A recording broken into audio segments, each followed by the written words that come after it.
So I was flipping through my old 7th grade yearbook the other day. Now, that's always a dangerous and hilarious exercise. It was. And I had this realization about my so-called best friend back then.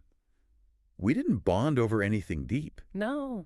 Not at all. We were inseparable, like purely because his last name started with an H and mine with a G. Ah, alphabetical order. Exactly. We sat next to each other for a whole year.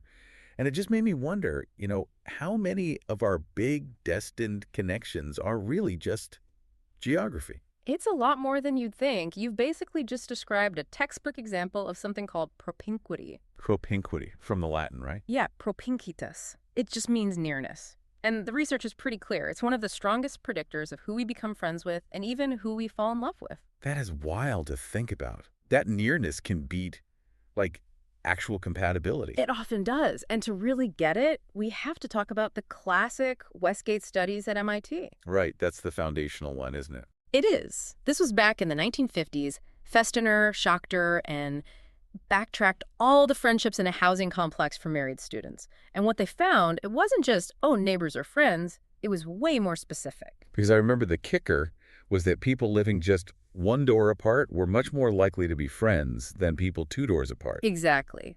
But the real mind blower was the stairwells. Okay, yeah, tell me about the stairwells. The residents who lived near the stairwells had way more friends on other floors than people who lived just a little bit further down the hall. So it's not just about raw distance. It's about intersection points. Precisely. They called it functional distance. It's not about meters. It's about the likelihood of your paths crossing.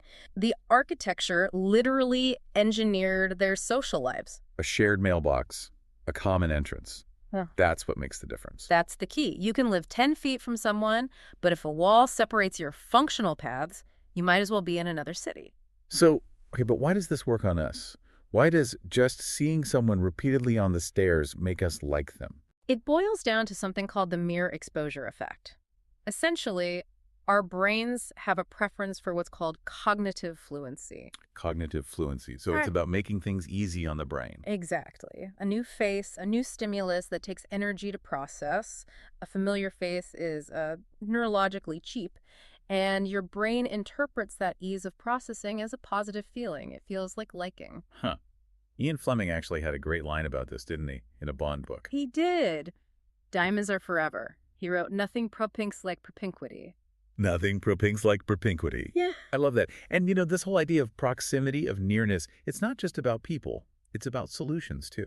That's a perfect transition because that's exactly what our sponsor Embersilk is all about. Right. Sometimes the solution you need is right there, but you just don't have the functional path to get to it. And that's where Embersilk comes in. They specialize in AI training, automation, and integration, helping you build those paths. So if you're trying to figure out where AI agents could make the biggest impact for your business or even your personal life, you need to get functionally close to the experts. Check out embersilk.com. And speaking of new environments, we have to talk about the digital version of this. Digital propinquity. Right, because we don't just have stairwells anymore. We have social media feeds. Did that work the same way? In many ways, yes. The algorithm is the new architect. It decides whose path you cross.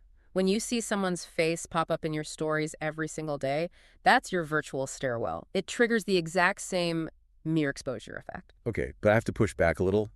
We've all heard that saying, familiarity breeds contempt. There are definitely people I see more of online or in the office, and it does not make me like them more. That's the critical nuance. And research actually backs you up, but with a twist. It seems that familiarity almost always breeds attraction or liking, with one big exception. Which is? If your initial impression is negative. Ah. So if you think someone's a jerk on day one, seeing them more just confirms it. Exactly. But if you start at neutral or even slightly positive, then frequency is basically fuel for connection. This whole thing is actually, it's really empowering. It suggests we can kind of engineer our own luck in friendships and even love. Completely. Which leaves us with this huge provocative thought, right? Lay it on me. How many of your soulmates, your best friends, your partners, are people you share some deep cosmic connection with? And how many are just the people the architect or the algorithm decided you should sit next to? Wow, that's a big one. But it also means if you want to change your relationships, you can literally just change your route to work. or where you get your coffee. Be intentional about your environment. Design your own look. Absolutely. What a great thought to end on. If you enjoyed this deep dive, please subscribe to the show. Hey, leave us a 5-star review if you can. It really does help get the word out. Thanks for tuning in.